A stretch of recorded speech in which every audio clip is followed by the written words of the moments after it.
नाशिकपासून 30-40 kilometre अंतरावर कोरडेवाडी नावाचं एक छोटंसं गाव होतं.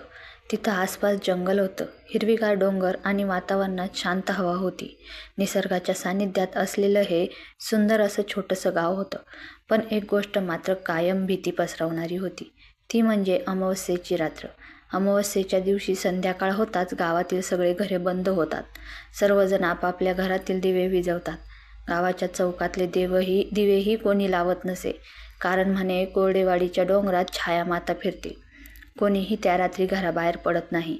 गावातला 22 वर्षाचा तरुण योगेश शिकायला शहरात गेला होता, पण सुट्टीला तो गावात आला. त्याला अशा भुताखेत्यांच्या गोष्टीवर विश्वासच नव्हता. त्याची आजी विमलाबाई संध्याकाळी म्हणाली, "बाळा, आज अमावस्या आहे, बाहेर जाऊ नको." योगेश हसत म्हणाला, "अहो आजी, अजूनही तुम्ही हे मानता? भूतं अस्तित्वात नाही.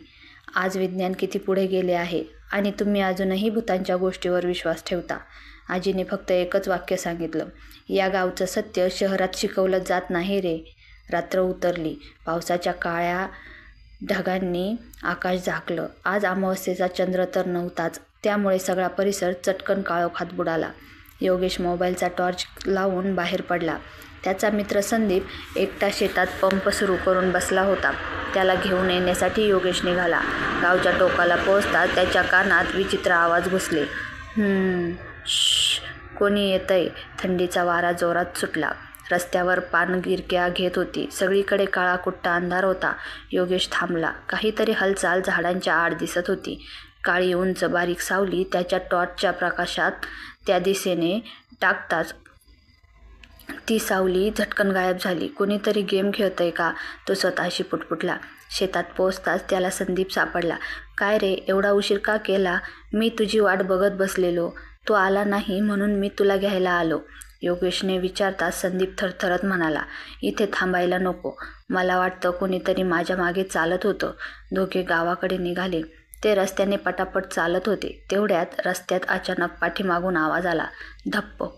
दोघांनी एकत्र वळून पाहिले आणि त्यांचं रक्त गोठलं.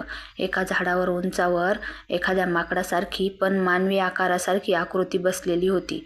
तिचा चेहरा अस्पष्ट, पण डोळे मात्र लाल, अगदी आक्रोश. ती हळूहळू डोकं वाकवून दोघांकडे पाहत होती. संदीप थरथरला. "छायामाता आपल्याला दिसली रे." योगेशही क्षणभर निशब्द झाला. अचानक ती आकृती झाडावरून खाली उडी मारून आली. धाड! पण जिथं ती पडली तिथं काहीच नव्हतं. योगेश आणि संदीप घाबरून पूर्ण घामाघूम झाले होते. दोघेही गावच्या दिशेने पळत सुटले. पळत पळत गावात पोहोचले. घरात शिरताच आजीने पटकन दार बंद केलं. "बघा ना आजी, काही नाही होत, फक्त काही जंगली प्राणी असेल." योगेश म्हणाला. आजी शांतपणे म्हणाली, "तुला जी दिसली ती प्राणी नव्हती आणि आता ती तुला सोडणार नाही." "माझे मागे का येईल ती?" आजी हळूच म्हणाली, "कारण तिने तुला पाहिलं आहे." योगेश काही उत्तर देणार इतक्यात त्याला बाहेर हलकासा आवाज ऐकू आला. टप टप टप. कोणीतरी चालत त्यांच्या दिशेने येत असल्याचा आवाज. कोणीतरी घराभोवती फिरत होतं. यावेळी संदीपही घरात बसला होता. त्याने थरथरत खिडकीतून डोकावलं. घराच्या ओट्यावर ठेवलेल्या पाण्याच्या घागरीवर 3 काळ्या हातांचे ठसे होते. ते पाहून योगेशचा आवाज अडकला. आजीने दोघांना जवळ बसवलं आणि धीर देत होती. "ती कोण?" योगेशने विचारलं. आजीने कहाणी सांगायला सुरुवात केली. 40 वर्षापूर्वी या गावात एक विधवा राहत होती, माधवी नावाची. गावकऱ्यांनी तिच्यावर जादूटोण्याचा खोटा आरोप लावला. जादूटोणा करून ती गावाला त्रास देते असा खोटा आळ तिच्यावर घेतला. अमावस्येच्या रात्री तिचा छळ करून तिला या डोंगरात जिवंत पुरलं. कुणालाही तिच्यावर कीव आली नाही. सगळ्यांनी तिचा छळ केला.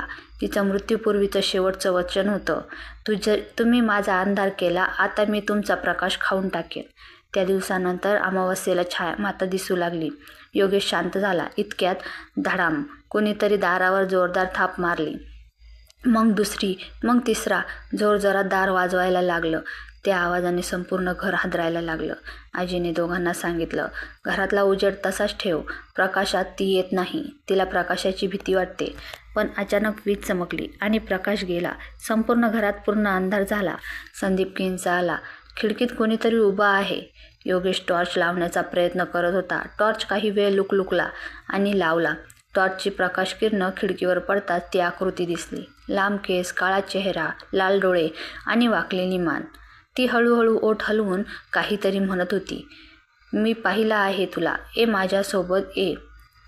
काय होत आहे हे लक्षात येण्यापूर्वी खिडकीची काच फुटली. दोघेही खूप घाबरून गेले. त्यांना वाटलं आता सगळं संपलं. आजी ओरडली, डोंगरावरच्या शिळेजवळ तिचा देह आहे. तिचं श्राद्ध करून परत पाठवता येईल, पण कोणीतरी तिथं जावं लागेल. संदीप घाबरून म्हणाला, मी नाही जाणार. योगेश पुढे आला, ते मी करतो. आजीने त्याला एक जुना दिवा दिला. यातला प्रकाश ती मोडू शकत नाही.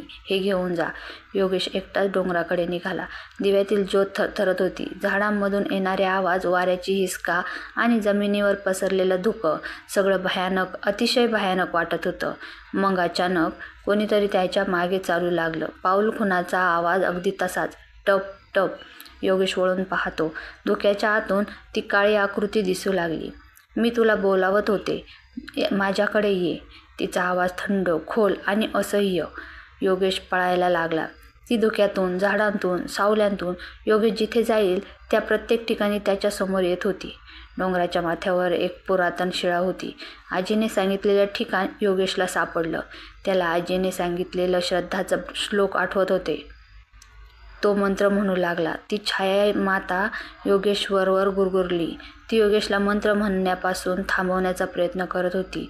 ती त्याच्यावर झेपावली, पण दिव्याचा प्रकाश तिच्या शरीराला लागताच ती किंचाळली आणि मागे सरकली.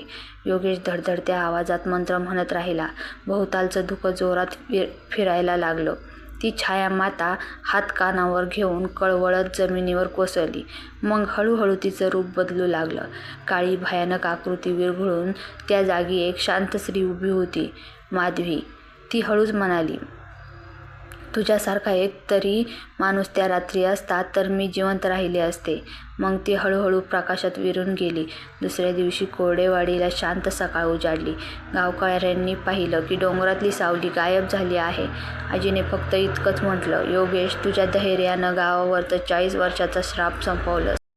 संदीपने हसून म्हणलं, भूतावर विश्वास नव्हता म्हणत होतास, आठवतं? योगेश शांतपणे डोंगराकडे बघत म्हणाला, आजही नाही, पण अन्यायग्रस्त आत्मे असतात हे आता कळालं. गावात पुन्हा कधीच अमावास्येला भूताची भीती निर्माण झाली नाही.